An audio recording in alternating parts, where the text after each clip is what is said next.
تھے. مدرسے کا حال بھی یہی ہے کہ یتیموں کے نام پر پیسہ آتا ہے اور وہاں کی جو اسٹاف ہوتے ہیں, وہاں کے جو ذمہ دار ہوتے ہیں, مدرسے کے اندر بھی یتیموں کے مال اٹھایا جا رہا ہے. آج کوئی محفوظ نہیں ہے. یتیموں کے مال سے بچو. یہاں حضرت خضر علیہ السلام نے صرف ایک یتیم کے مال کو بچانے کے لیے, 2 یتیم کے مال کو حضرت خضر نے بچانے کے لیے دیوار کو کھڑا کیا تھا. لہذا میرے بھائیوں, ہم سب کو چاہیے کہ ہم بھی یتیموں کا خیال رکھیں. اس واقعے سے ایک اور نقطہ ہمارے پڑا, انسان کے پاس کتنی بڑی دولت ہو جائے, کتنے اس کے پاس علم کے انبار ہو جائیں, لیکن اس کو گھمنڈ نہیں کرنا چاہیے, تکبر نہیں کرنا چاہیے. حضرت موسیٰ علیہ السلام نے ایک جملہ صرف کہا تھا, ہم اس کو تکبر نہیں سمجھتے تھے, لیکن صرف یہی کہا تھا کہ مجھ سے بڑا عالم کوئی نہیں ہے. اللہ کو پسند نہیں آیا, اللہ نے کہا کہ تم سے بڑا بھی عالم موجود ہے. اس لیے میرے بھائیوں, چاہے عالم ہو, چاہے آپ کے پاس علم کا دولت ہو, آپ کے پاس پیسوں کی دولت ہو, زمین و جائیداد کی دولت ہو, تکبر اور گھمنڈ سے بچنا چاہیے. اللہ ورنہ آپ کے جگہ پر کسی اور کو لا کر کھڑا کر دے گا.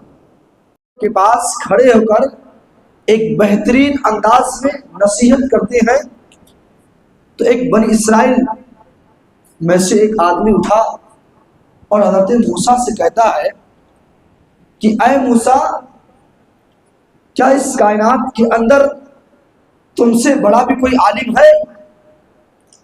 موسیٰ علیہ السلام کو کہنا یہ چاہیے تھا کہ ہاں, مجھ سے بڑا عالم اللہ ہے, لیکن چونکہ وہ نبی تھے, انہوں نے یہ نہیں کہا کہ مجھ سے بڑا عالم اللہ, بلکہ کہا کہ مجھ سے بڑا عالم. موسیٰ علیہ السلام کہتے ہیں کہ مجھ سے بڑا عالم اس دنیا کے اندر کوئی نہیں ہے. اللہ کو یہ بات پسند نہیں آئی. اللہ تبارک و تعالیٰ کو موسیٰ کی اس جملے کو اللہ نے ناپسند کیا, اور اللہ نے کہا اے موسیٰ, یہ تم جو کہہ رہے ہو کہ تم سے بڑا کوئی عالم نہیں ہے, تو ہے میرا ایک نیک بندہ, میرا ایک نبی ہے تم سے بڑا عالم, اور اسی کائنات تمہارے ہی علاقے کا ہے. حضرت موسیٰ علیہ السلام پریشان ہو گئے کہ وہ کون ہے. حضرت موسیٰ کہتے ہیں اے میرے پروردگار عالم, میں اس آدمی سے ملنا چاہتا ہوں, اس آدمی سے میں ملاقات کرنا چاہتا ہوں. اس کے بعد اللہ تبارک و تعالیٰ نے موسیٰ علیہ السلام کو کچھ ڈیٹیل بتایا کہ فلاں جگہ 2 دریا آپس میں جہاں ملتی ہیں, وہیں پر میرا وہ نیک بندہ آپ کو ملے گا. موسیٰ علیہ السلام حضرت خضر علیہ السلام کی تلاش میں نکل جاتے ہیں, اور آپ کے پاس یوشع بن نون بھی ہوتے ہیں جو نوجوان ہوتے ہیں. حضرت موسیٰ علیہ السلام اور یوشع بن نون یہ دونوں حضرت خضر کی تلاش میں نکلتے ہیں, اور کھانے کے لیے اپنے ساتھ مچھلی, بھنا ہوا مچھلی رہتے ہیں. جب وہ آگے بڑھتے ہیں, کچھ دور پر دریا کے ہلکے سے دور پر جاتے ہیں, تو حضرت موسیٰ نے کہا اے یوشع, کھانے کے لیے مچھلی کو نکالو, کچھ کھا لیا جائے, بھوک لگی ہے. حضرت موسیٰ علیہ السلام تو یوشع سے یہ بات کہتے ہیں, یوشع بن نون سے, تو وہ کہتے ہیں مچھلی تو بھی کچھ دیر پہلے جو ہے ایک زندہ شکل میں ہو کر, اپنی اصلی شکل میں ہو کر جھولے سے نکل کر باہر چلی گئی, سمندر کے اندر چلی گئی. کہا تم کو تو پہلے بتانا چاہیے تھا. وہی تو حضرت خضر ملے گا ہمیں. اللہ نے اسی جگہ کا آرڈر اور حکم دیا تھا کہ 2 سمندر جہاں ملیں گے, وہیں پر جو ہے حضرت خضر سے آپ کی ملاقات ہوگی, پھر واپس آتے اسی جگہ پہ. تو کس سے ملاقات ہوتی ہے؟ حضرت خضر سے ملاقات ہوتی ہے. اب حضرت موسیٰ جو کہ نبی ہے, ایک نبی جا کر حضرت خضر علیہ السلام سے کہتا ہے کہ میں آپ سے علم سیکھنا چاہتا ہوں, سنا ہوں کہ آپ بہت بڑے عالم ہیں, میں آپ سے علم سیکھنا چاہتا ہوں. وہ علم جب سیکھوں گا تو آپ کی اطاعت کروں گا, جو بات آپ کہیں گے اس بات کو مانوں گا. پتہ یہ چلا کہ استاد کی بات ماننا شاگردوں پر لازم اور ضروری ہے. شاگرد کو چاہیے کہ اپنے استاد کی بات کو مانے. حضرت موسیٰ علیہ السلام کہتے ہیں قال له موسى هل اتبعك على ان تعلمني مما علمت رشدا. اے خضر, میں آپ سے علم سیکھنا چاہتا ہوں, آپ مجھے علم سکھائیے, اور جب جو کچھ آپ کہیں گے وہ کروں گا, میں آپ کی بات کو مانوں گا. حضرت خضر علیہ السلام کہتے ہیں کہ اے موسیٰ, آپ کے اندر لن تستطيع آپ کے اندر طاقت نہیں ہے، آپ صبر نہیں کر پائیں گے. لیکن موسیٰ علیہ السلام کہتے ہیں اے خضر جو کچھ آپ کہیں گے میں آپ کے بات کو مانوں گا. حضرت خضر یہی کہتے ہیں کہ آپ صبر نہیں کر پائیں گے. آخر میں جب موسیٰ علیہ السلام کہتے ہیں کہ آپ بتائیے تو میں ہر چیز سے صبر کروں گا اور آپ کی بات کو مانوں گا بھی.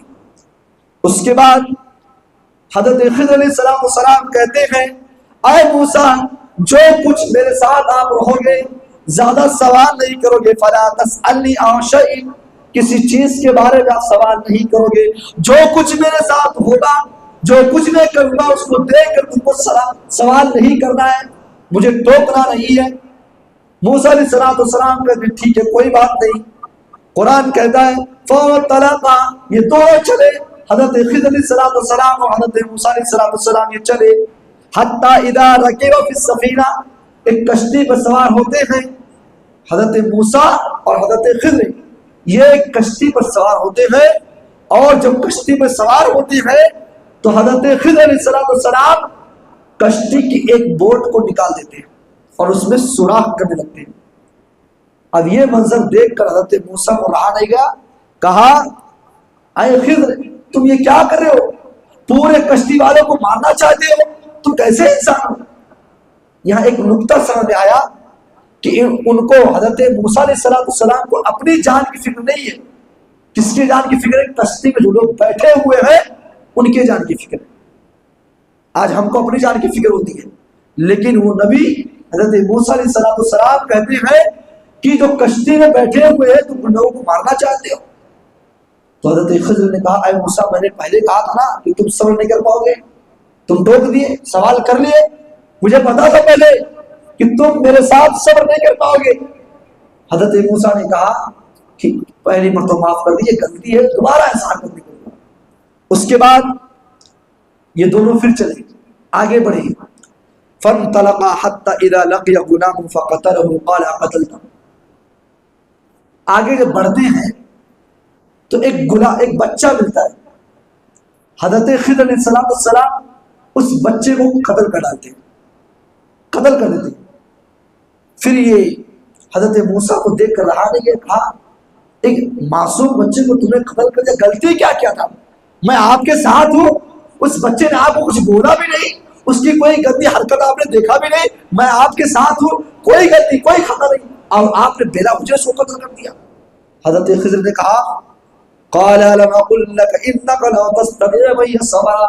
اے موسیٰ میں آپ کو پہلے بتایا تھا کہ تم میرے بات کو صبر نہیں کر پاؤ گے. میں جو حرکت کروں گا، جو چیز میں آپ کے سامنے رکھوں گا، اس چیز کو دیکھ کر تم صبر نہیں کر پاؤ گے، برداشت نہیں کر پاؤ گے. حضرت موسیٰ علیہ السلام کہتے ہیں کیا اے خضر 2 بار غلطی ہوئی، آخری بار اب میں آپ سے کوئی سوال نہیں کروں، جو کچھ آپ کریں گے میں برداشت کروں گا، صبر کروں گا. اس کے بعد فانطلقا حتى اذا اتى اعلى، حضرت موسیٰ علیہ السلام اور حضرت خضر علیہ السلام یہ آگے بڑھتے ہوئے ایک گاؤں سے گزرتے ہیں. ایک گاؤں کے اندر جا کر کھانے کے لیے کچھ مانگتے ہیں، گاؤں والوں سے ریکویسٹ کرتے ہیں کہ مجھے بھوک لگی ہے، کھانے کو کچھ دے دو. لیکن وہ گاؤں والے آپ کو کھانے کے لیے کچھ نہیں دیتے ہیں، نہ حضرت موسیٰ کو کچھ دیتے ہیں نہ حضرت خضر کو کچھ دیتے ہیں. وہ گاؤں والے کتنے کنجوس تھے، اتنے کنجوس تھے کہ ایک نبی ان سے سوال کر رہا ہے، ایک نبی ان سے کھانے کے لیے مانگ رہا ہے، لیکن وہ گاؤں والے نبی کو کچھ نہیں دے رہے کھانے کے لیے. لیکن وہیں پر ایک منظر پیش آیا کہ حضرت خضر نے دیکھا ایک دیوار گر رہی ہے، ایک دیوار گر رہی ہے. حضرت خضر علیہ السلام جا کر اس دیوار کو صحیح کر دیتے ہیں. حضرت موسیٰ کو یہ دیکھ کر بڑا غصہ آتا ہے کہ جس گاؤں میں ہم لوگ آئے ہوئے ہیں، جس گاؤں میں ہم لوگ کھانا مانگ رہے ہیں اور یہ گاؤں کے لوگ کھانا دینے کے لیے تیار نہیں ہے، اے خضر تم ایسی کام کیوں کر رہے ہیں؟ جس گاؤں میں ہمیں کھانا نہیں مل رہا ہے اس گاؤں کے دیوار کو آپ ٹھیک کر رہے ہیں، یہ بہت غلط بات ہے. حضرت خضر علیہ السلام نے کہا اے موسیٰ مجھے پتا تھا کہ تم کوئی چیز برداشت نہیں کر پاؤ گے، اب کوئی چانس تم کو نہیں ملے گا، اب ایک بھی چانس میں تم کو نہیں دوں گا. برداشت نہیں کیے، میں نے پہلے کہا تھا کہ فلا تسألنی عن شیء، کسی چیز کے بارے میں سوال مت کرنا، لیکن آپ نے ہر چیز کے بارے میں سوال کیا. اب اس کے بعد آپ کو کوئی چانس نہیں دیا جائے گا. اس کے بعد ریزن بتاتے ہیں. یہ تینوں حرکتیں ہوئی ہیں، 3 چیزیں جو حضرت موسیٰ علیہ السلام کے پاس حضرت خضر نے کیا ہے اس کی مجھے اب بتا رہے. اب اس کے علاوہ موقع نہیں دے رہے, اب بولے کہ میں نے جو کیا اس کا رزلٹ بتا رہا ہوں. کہہ رہے ہیں کہ امت سفینۃ فکانت لمساکین, کہ جب ہم لوگ کشتی میں سوار ہوئے تھے نا تو کشتی میں بہت سارے مسکین لوگ تھے, غریب لوگ تھے, اور یہ جب کشتی چلی تو آگے ایک بادشاہ رہتا ہے, آگے وَكَانَ وَرَاءَهُمْ مَلِكٌ, جب یہ کشتی جاتی نا تو وہاں ایک بادشاہ ہے جو بہت ظالم بادشاہ ہے, کشتی والوں کے سامان کو لوٹ لیتا تھا. جب کوئی کشتی اچھی کشتی بنی بنائی کشتی خوبصورت کشتی جاتی تھی تو بادشاہ کیا کرتا تھا, اس کشتی کے سارے لوگوں کے سامان کو لوٹ لیتا تھا. تو حضرت خضر نے کہا, اے موسیٰ اس میں غریب لوگ بیٹھے تھے, کشتی تھوڑی دکھنے کے لائق تھی, اس کے بورڈ کو میں اکھاڑا اور ہلکا سا سوراخ کیا تاکہ یہ پنچر دکھے, بیکار دکھے, تاکہ بادشاہ جو ہے چھوڑ دے کہ اس میں کوئی مال نہیں ہوگا, اس لیے میں نے ایسا حرکت کیا. تو موسیٰ علیہ السلام کے پاس پہلا ریزن ہوا کہ جو کشتی کو حضرت خضر علیہ السلام نے توڑا تھا, سوراخ کیا تھا, اسی وجہ سے کہ ایک ظالم بادشاہ کے سامنے مال لوٹنے سے بچے. ایک مسئلہ ثابت ہوا کہ جب کہیں بڑا نقصان ہو رہا ہو, کہیں بڑا نقصان ہو رہا ہو تو اس نقصان کو بچانے کے لیے چھوٹا نقصان کرنا جائز اور درست ہے. بہت بڑا نقصان ہوتا, سارے مسکینوں کے مال کو بادشاہ چھین لیتا, لیکن حضرت خضر نے کیا کیا, چھوٹا سا نقصان کر کے بچا لیا. اس کے بعد حضرت خضر کہتے ہیں وَأَمَّا الْغُلَامُ فَكَانَ أَبُوَاهُ مُؤْمِنَيْنِ, اے موسیٰ میں نے ایک بچے کو قتل کیا تھا, میں نے ایک بچے کو مارا ہے, اس کی وجہ کیا ہے؟ اے موسیٰ وہ بچہ اپنے ماں باپ کے لیے آگے چل کر بہت بڑا نقصان ہوتا.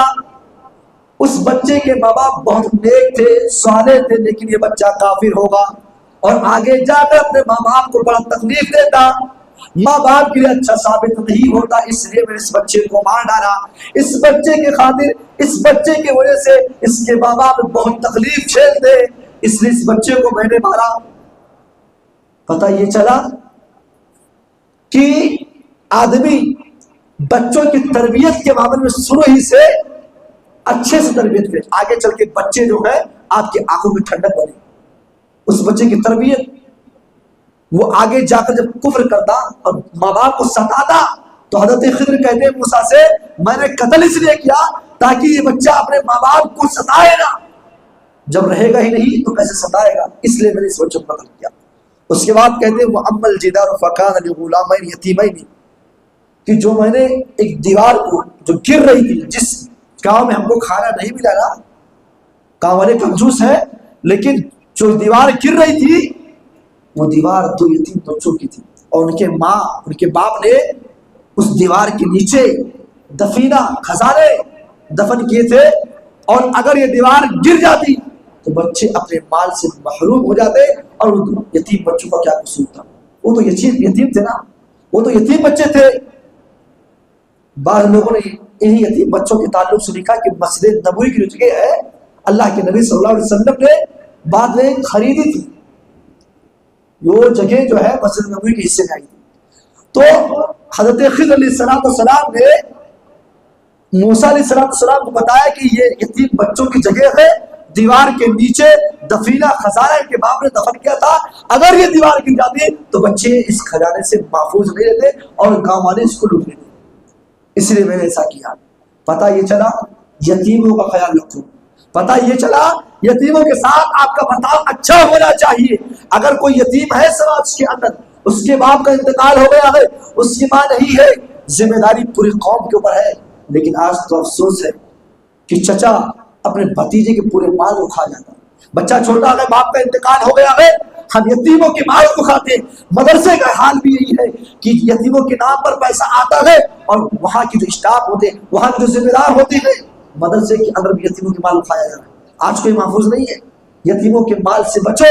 یہاں حضرت خضر علیہ السلام نے صرف ایک یتیم کے مال کو بچانے کے لیے, 2 یتیم کے مال کو حضرت خضر نے بچانے کے لیے دیوار کو کھڑا کیا تھا. لہذا میرے بھائیوں, ہم سب کو چاہیے کہ ہم بھی یتیموں کا خیال رکھیں. اس واقعے سے ایک اور نقطہ معلوم پڑا, انسان کے پاس کتنی بڑی دولت ہو جائے, کتنے اس کے پاس علم کے انبار ہو جائیں, لیکن اس کو گھمنڈ نہیں کرنا چاہیے، تکبر نہیں کرنا چاہیے۔ حضرت موسیٰ علیہ السلام نے ایک جملہ صرف کہا تھا، ہم اس کو تکبر نہیں سمجھتے تھے، لیکن صرف یہی کہا تھا کہ مجھ سے بڑا عالم کوئی نہیں ہے۔ اللہ کو پسند نہیں آیا، اللہ نے کہا کہ تم سے بڑا بھی عالم ہم کے خدمت موجود ہے۔ اس لیے میرے بھائیوں، چاہے عالم ہو، چاہے آپ کے پاس علم کا دولت ہو، آپ کے پاس پیسوں کی دولت ہو، زمین و جائیداد کی دولت ہو، تکبر اور گھمنڈ سے بچنا چاہیے اللہ، ورنہ آپ کے جگہ پر کسی اور کو لا کر کھڑا کر دے گا۔ اس کے بعد حضرت ذوالقرنین کا واقعہ اسی صورت کے اندر اللہ رب العالمین نے بیان کیا۔ ذوالقرنین کے بارے میں اگر کسی کے ذہن میں غلط فہمی ہو کہ یہ کوئی نبی تھے، تو یہ نبی نہیں تھے۔ حضرت ذوالقرنین یہ ایک نیک بادشاہ تھے، اچھے بادشاہ تھے، صالح بادشاہ تھے۔ اللہ تبارک و تعالیٰ فرماتا ہے وَيَسْأَلُونَكَ عَنِ ذِي الْقَرْنَيْنِ، اے نبی آپ سے ذوالقرنین کے بارے میں سوال کیا جاتا ہے تو بتائیے کہ ذوالقرنین جو تھے یہ بہت نیک بادشاہ تھے، اور اللہ نے ان کو اتنے وسائل، اتنے مال دیے تھے کہ یہ زمین کے بہت سب سے لمبے لمبے سفر کیے، جہاں جا کر دنیا ختم ہوتی وہاں تک کا یہ سفر کیے، اللہ نے ان کو اتنا پاور دیا تھا۔ لیکن ایک دن کا معاملہ ہے، یہ گزر رہے تھے، دو بستے کے کنارے سے گزرے، پہاڑ کا علاقہ تھا، گاؤں والے نے شکایت کی بادشاہ سے، حضرت ذوالقرنین سے شکایت کی گاؤں والے، علاقے والے کہ اے بادشاہ سلامت، اے ذوالقرنین ہمارے علاقے میں ایک بستی ہے، وہاں کے لوگ مجھے آ کر مارتے ہیں، پیٹتے ہیں، اور وہ کون لوگ ہیں؟ یاجوج اور ماجوج۔ اے ذوالقرنین ہمارے علاقے میں یاجوج اور ماجوج آتے ہیں اور آ کر ہمارے لوگوں کو مارتے، پیٹتے، سامان کو لوٹتے ہیں۔ اے بادشاہ سلامت، اے ذوالقرنین ہم چاہتے ہیں کہ اس پہاڑ کے درمیان میں کوئی دیوار کھڑی کر دی جائے تاکہ وہ چھلانگ مار کر ہمارے بستی میں آ سکے۔ اے ذوالقرنین، اے بادشاہ اگر یہ آپ کر دیں تو ہم آپ کو منہ بولی انعام دیں گے۔ کتنا منہ بولی انعام؟ ہم آپ کو اس کا بدلہ دیں گے، بس آپ یہ کام کر دیجئے۔ حضرت ذوالقرنین کہتے ہیں او لوگوں، مجھے اللہ نے بہت طاقت دی ہے، مجھے اللہ نے دولت دی ہے، اللہ نے پیسہ دیا ہے، اللہ نے ہمیں طاقت دی ہے، ہمیں آپ کے پیسے کی ضرورت نہیں ہے، ہاں صرف آپ میری ایک مدد کر دیجئے، میں اس دیوار بنانے کے لیے تیار ہوں، بس کچھ لوگ میری مدد کرو، اینٹا پتھر جو بھی دینا ہے اس میں آپ لوگوں کو مدد کرنی پڑے گی۔ اس کے بعد حضرت ذوالقرنین کہتے آتونی زبر الحدید، او لوگوں لوہے کی چھڑی لاؤ، لوہے لاؤ تاکہ اس دیوار کو کھڑی کرنے میں آسانی ہو۔ اس کے بعد لوہا لایا جاتا ہے، اور ذوالقرنین، حضرت ذوالقرنین جو بادشاہ نیک بادشاہ تھے، انہوں نے اتنی لمبی دیوار کھڑی کی پہاڑ کے برابر، اور اس کے بعد اس میں ایسا مٹیریل بھرا کہ آج تک اللہ کے نبی صلی اللہ علیہ وسلم کہتے ہیں کہ یاجوج اور ماجوج یہ قیامت تک اس سے سوراخ کرتے، اسی دن سے سوراخ کرتے ہیں لیکن کامیاب نہیں ہوتے، اتنا مضبوط دیوار کھڑا کر دیا، روزانہ سوراخ کرتے ہیں، لیکن یہ سوراخ کب مکمل ہوگا؟ جس دن یاجوج اور ماجوج یہ کہہ دیں گے انشاءاللہ ہم اس کو پورا کر دیں گے، تب جا کر وہ دیوار ٹوٹے گی۔ اتنا مضبوط حضرت ذوالقرنین نے بنا دیا تھا۔ پتہ یہ چلا کہ اگر آپ کے ہاتھ میں بادشاہی ہے، آپ کے پاس طاقت ہے، آپ اقتدار میں ہیں، آپ کو کرسی پر بیٹھا دیا گیا ہے، تو آپ اپنے رعایا کا خیال کریں، اپنے کرسی کا غلط استعمال نہ کریں۔ حضرت ذوالقرنین نے جو سبق دیا ہے کہ آپ بادشاہ ہیں، آپ خود اپنے ہاتھ سے دیوار بنا رہے ہیں، آپ خود اپنے ہاتھ سے پل بنا رہے ہیں، ایک بادشاہ کی یہ علامت اور نشانی ہونی چاہیے، اور حضرت ذوالقرنین نے یہ کام کر کے دکھایا۔ پتہ یہ چلا اللہ نے اگر آپ کو، ہم کو، سب کو طاقت دی ہے تو ہم طاقت کا غلط استعمال نہ کریں بلکہ رعایا کا خیال کریں۔ اس کے بعد اس صورت کے اندر سب سے آخری اللہ تبارک و تعالیٰ نے اپنے نبی کو کہا کہ اے نبی آپ کہہ دیجئے کہ میں انسان بشر ہوں، قل انما انا بشر، میں بشر ہوں، انسان ہوں، کس کے طرح؟ آپ ہی کی طرح، بس فرق یہ ہے کہ اللہ کی جانب سے میری طرف وحی کی جاتی ہے، میں جو کچھ بولتا ہوں اپنے طرف سے نہیں بولتا ہوں، وہ اللہ کی جانب سے ہوتا ہے، اللہ جو کچھ بلواتا ہے میں وہی بولتا ہوں، اپنے طرف سے نہیں بولتا ہوں، فرق یہ ہے۔ اور اس کے بعد اللہ تبارک و تعالیٰ نے اپنے نبی سے کہلوا رہا ہے کہ نبی آپ کہہ دیجئے فمن کان یرجو لقاء ربہ، جو لوگ اپنے رب سے ملنا چاہتے ہیں، کس کو اپنے رب سے ملاقات کی امید نہیں ہے؟ سب سے بدنصیب ہوگا جو چاہتا ہوگا کہ ہم اللہ سے نہ ملیں، ورنہ ایک مومن کی نشانی اور علامت اس کے دل میں ہمیشہ یہ ہوتا ہے کہ ہم اپنے رب سے ملیں گے، ایک دن اپنے رب سے ملیں گے۔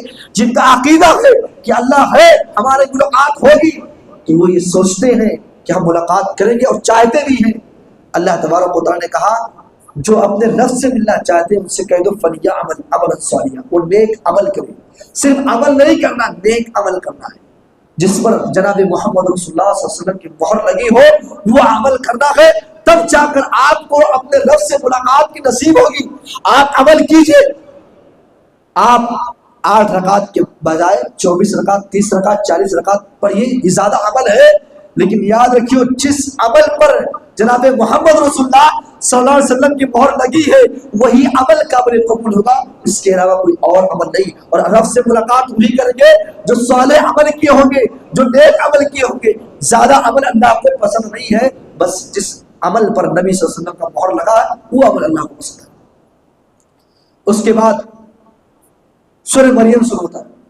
سورہ مریم یہ وہی صورت ہے جس صورت کے تعلق سے جب مسلمانوں کو مکہ کے اندر ستایا گیا، مسلمانوں کو مارا گیا، زمین و جائیداد ان کا ہڑپا گیا اور ان کو مکہ سے نکلنے میں مجبور کیا گیا، اللہ کے نبی نے اپنے صحابہ کو ہجرت کرنے کا حکم دیا اور صحابہ ہجرت کر کے حبشہ آتے ہیں، دربار حبشہ میں نجاشی بادشاہ کے پاس، اور یہاں آنے کے بعد تھوڑا سکون سے رہنے لگتے ہیں۔ لیکن اب قریش، چونکہ قریش کے ہر گھر کا ایک ایک آدمی، دو دو آدمی جو ہے یہ چیز میں پھنسا ہوا تھا کہ وہ سب کے سب ہجرت کر گئے تھے۔ اب قریش والے جب مسلمان یہاں سے ہجرت کر گئے، اب قریش کو، مکہ والوں کو اب برداشت نہیں ہے کہ یہ لوگ ہجرت کر کے گئے، وہاں بھی رہنا سکون سے، چین سے رہنا نہیں دینا چاہتے ہیں۔ کیا کیا ان لوگوں نے، مکہ والوں نے اب بادشاہ کے پاس خط لکھا کہ ان کو ہمارے پاس بھیج دیجیے، جو لوگ ہجرت کر کے گئے ہیں ان کو ہمارے پاس بھیج دیجیے۔ لیکن صحابہ کی تعداد کچھ تھی، نجاشی بادشاہ کے پاس جا کر کچھ باتیں بتائیں کہ ہم لوگ ایسے ایسے ہیں، ہم لوگوں کو ستایا جا رہا ہے، تو بادشاہ رحم دل تھا، اس نے اپنے پاس رکھ لیا نجاشی بادشاہ۔ جب بادشاہ نے ان لوگوں کو، صحابہ کو دوبارہ مکہ بھیجنے سے انکار کر دیا، ان کے خود کو پھاڑا، ان کے خط کو نظر انداز کیا، اب قریش نے دوسرا طریقہ اختیار کیا، بہت ہی بھیانک طریقہ۔ وہ طریقہ یہ تھا کہ اب بادشاہ کو بھڑکا رہے، کیونکہ بادشاہ عیسائی تھا، نجاشی بادشاہ جو تھا وہ عیسائی تھا، اور اس کے درباری میں جو علماء تھے وہ بھی عیسائی تھے۔ اب ان لوگوں نے، قریش کے لوگوں نے خط میں لکھا کہ دیکھیے بادشاہ سلامت، ہمیں کوئی فرق نہیں پڑتا ہے، آپ رکھیے ان لوگوں کو، لیکن وہ لوگ اگر عیسائی مذہب قبول کر لیتے تو ہمیں کوئی ٹینشن نہیں ہے، وہ آپ ہی کے یہاں رہے، لیکن وہ عیسائی مذہب قبول کر لیتا۔ اور ان کو پتا تھا، قریش کو پتا تھا، مکہ والوں کو پتا تھا کہ جو صحابہ ایمان لائے ہیں وہ عیسیٰ کو اللہ کا بیٹا نہیں مان سکتے۔ یہ مسلمانوں، قریش کے لوگوں کو پتا تھا، اور جب یہ بات ہم کہیں گے بادشاہ کے سامنے تو بادشاہ جب مسلمانوں سے یہ معاملہ رکھے گا تب وہاں جو ہے بادشاہ، جو مسلمان انکار کر دیں گے کہ ہم عیسائی نہیں بنیں گے تو بادشاہ ان کو مارے گا، پیٹے گا، پھر بھگائے گا وہاں سے۔ یہ طریقہ ان لوگوں نے اختیار کیا، قریش کے لوگوں نے، مکہ والوں نے۔ جب یہ خط پہنچتا ہے، نجاشی بادشاہ جو ہے مسلمانوں سے پوچھا کیا ایسا سب بات ہے، آپ لوگ جو عیسائی بنیے، عیسائی مذہب قبول کیجیے۔ اس سے پہلے جب یہ معاملہ ہو جاتا ہے اس کے بعد مسلمانوں نے اسلام کی باتیں بتائی، پھر نجاشی بادشاہ کہتا ہے اچھا قرآن کی کوئی تعلیم، کوئی سورت پڑھ کر سناؤ۔ تو جعفر طیار جو حضرت علی کے بڑے بھائی تھے یہ آتے ہیں سورہ مریم کی یہی پڑھتے ہیں، سورہ مریم پوری تلاوت کرتے ہیں۔ جب یہاں عیسیٰ علیہ السلام اور حضرت مریم کی پاک دامنی کا اظہار اور پوری بات کو خلاصہ ہوتا ہے تو سارے درباری رونے لگتے ہیں۔ جب جعفر طیار، جعفر بن ابی طالب رضی اللہ تعالیٰ عنہ سورہ مریم کی دربار میں تلاوت کرتے ہیں، وہاں پر نجاشی بادشاہ کے سامنے سارے درباری رونے لگتے ہیں، اور نجاشی بادشاہ اور ان کے جو علماء وہاں موجود تھے سب لوگوں نے اسلام قبول کر لیا۔ یہ سورہ مریم کی تاثیر تھی۔ سورہ مریم کے اندر شروع میں اللہ تبارک و تعالیٰ نے حضرت زکریا کے حال کو سنایا ہے، بتایا ہے کہ یہ 70 سال 80 سال کے بوڑھے ہو چکے ہیں. حضرت زکریا علیہ السلام یہ 70 سال کے بوڑھے ہو چکے ہیں, 80 سال کے قریب ہو چکے ہیں, کوئی اولاد نہیں ہے. اللہ تعالیٰ نے ذکر کیا کافہا یا عین صاد ذکر رحمت ربک عبدہ زکریا اذ نادى ربہ نداء خفیا. اللہ تعالیٰ نے اپنے بندے زکریا کا ذکر کیا, بتایا کہ میرا بندہ زکریا اپنے رب کو چپکے چپکے پکار رہا تھا. اپنے رب کو اپنے دعاؤں میں دنیا کے تمام لوگوں سے الگ ہو کر زکریا علیہ السلام اللہ کو یاد کر رہے ہیں, اللہ سے دعا کر رہے ہیں. اے اللہ میں بالکل کمزور ہو چکا ہوں, اے اللہ یہ 80 سال کا بڑھاپا ہو چکا ہے, اے اللہ ہڈیاں بالکل کمزور ہو چکی ہیں, اے اللہ میرے پاس کوئی اولاد نہیں ہے, اے اللہ میں چاہتا ہوں کہ بڑھاپے میں کوئی سہارا بن جائے. پتہ یہ چلا کہ دعا جو حضرت زکریا چپکے سے کر رہے تھے اس کا 2 ریزن ہے. ایک تو اب 80 سال میں لڑکا چاہتے ہیں, قوم والے سنیں گے تو مذاق اڑائیں گے, اس سے اچھا کہ چپکے سے اپنے رب سے مانگو. اور دوسری وجہ ہے کہ جب بندہ اپنے رب سے تنہائی میں اکیلے میں دعا کرتا ہے تو ریاکاری کا کوئی چانس نہیں ہے, کوئی چانس نہیں ہے. اس لیے جب دعا کرو, جب اپنے رب کے سامنے ہاتھ اٹھاؤ تو رات کے اندھیرے میں اٹھاؤ, چپکے چپکے سے اللہ سے دعا کرو. جب بندہ اللہ کے سامنے ہاتھ اٹھاتا ہے اور چپکے چپکے دعا کرتا ہے, اللہ کو اپنے بندے کی ادا بڑی پسند آتی ہے. حضرت زکریا علیہ السلام اللہ سے دعا کر رہے ہیں, اللہ سے یہ فریاد کر رہے ہیں, اے اللہ یہ 80 سال کا بڑھاپا ہے, یہ 70 سال کا بڑھاپا ہے, اے اللہ ہڈیاں بالکل کمزور ہو چکی ہے, اے اللہ میری بیوی بات ہو چکی ہے, بیوی سے کوئی امید نہیں ہے کہ وہ بچہ جن پائے گی, اے اللہ مجھے امید ہے کہ بیوی کے بطن سے بچہ پیدا نہیں ہو سکتا ہے, لیکن اللہ بیوی سے امید ختم ہے, اللہ اپنے طاقت سے امید ختم ہے, لیکن اللہ تجھ سے امید ہے, اے اللہ تجھ سے امید ہے تو بچہ دے سکتا ہے. اللہ سے لو لگا رہے ہیں, اللہ سے اتنا فریاد کر رہے ہیں, اور بھروسہ اللہ سے اتنا ہے کہ اللہ نے ان کے بھروسے کو, ان کے کانفیڈنس کو سن کر دیکھ کر بشارت دیتا ہے. یا زکریا انا نبشرک بغلام اسمہ یحییٰ, اے زکریا تیرا یہ ادا مجھے بہت پسند آیا, اے زکریا جو تو اپنے رب کو چپکے چپکے پکارا, یہ ادا مجھے بہت پسند آئی. اے زکریا میں تجھے جا ایک بچے کی بشارت دیتا ہوں اور اس کا نام بھی بتا دیتا ہوں, اس کا نام یحییٰ ہوگا. اس سے پہلے کسی نے یحییٰ نام نہیں رکھا تھا. آج ہم اپنے بچوں کا نام کیا رکھتے ہیں, کیا رکھتے ہیں؟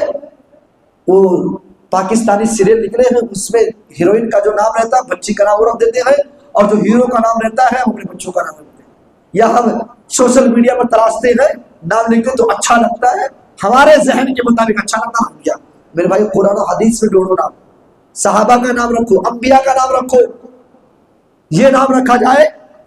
آج ہم سیریلوں کا نام رکھتے ہیں. یہی وجہ ہے ناموں سے بھی بچوں پر بڑا اثر پڑتا ہے, اسی لیے بعد میں بچہ جواری بنتا ہے, شرابی بنتا ہے اور پکچر وغیرہ دیکھتا ہے. یہی وجہ ناموں کا بھی بہت اثر پڑتا ہے, اس سے ہمیں اجتناب کرنا چاہیے.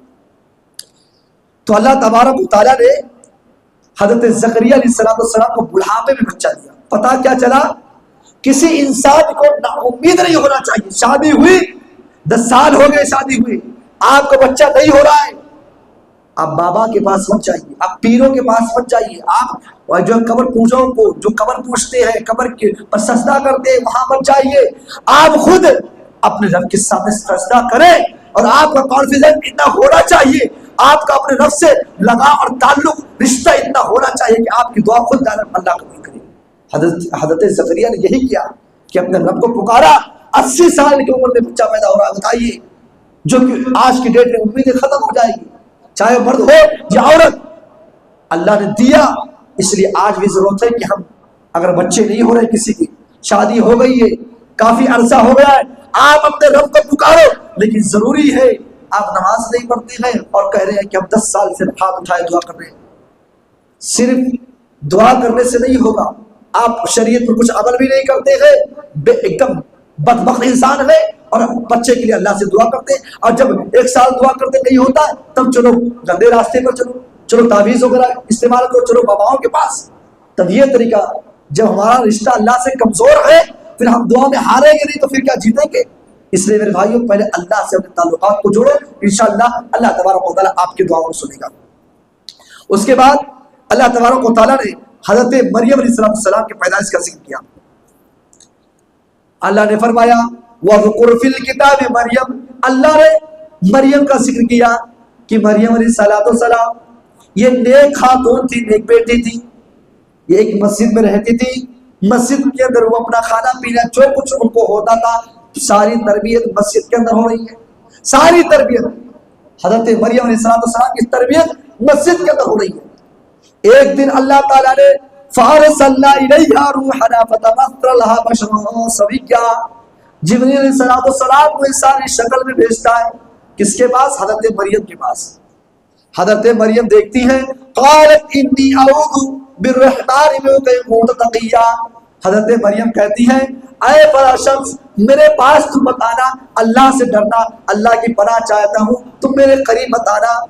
حضرت جبریل کہتے ہیں کہ انما انا رسول ربک، اے خاتون میں اللہ کی جانب سے پیغام لانے والا ہوں، ایک قاصد ہوں، تیرے پاس پیغام یہ لایا ہوں کہ اللہ تجھے لہابا لکی زکیہ، غلام زکیہ کہ میں تم کو ایک غلام، ایک بچے کی بشارت دینے آیا ہوں، اللہ تعالیٰ آپ کو ایک بچہ دینے والا ہے۔ یہ چیز سنتی حضرت مریم شاٹ ہو جاتی ہے کہ کسی مرد نے مجھے آج تک چھوا نہیں ہے، میری شادی نہیں ہوئی ہے اور مجھے بچہ پیدا ہو گیا، مجھے جب کوئی آدمی چھوا ہی نہیں ہے بچہ کیسے پیدا ہوگا؟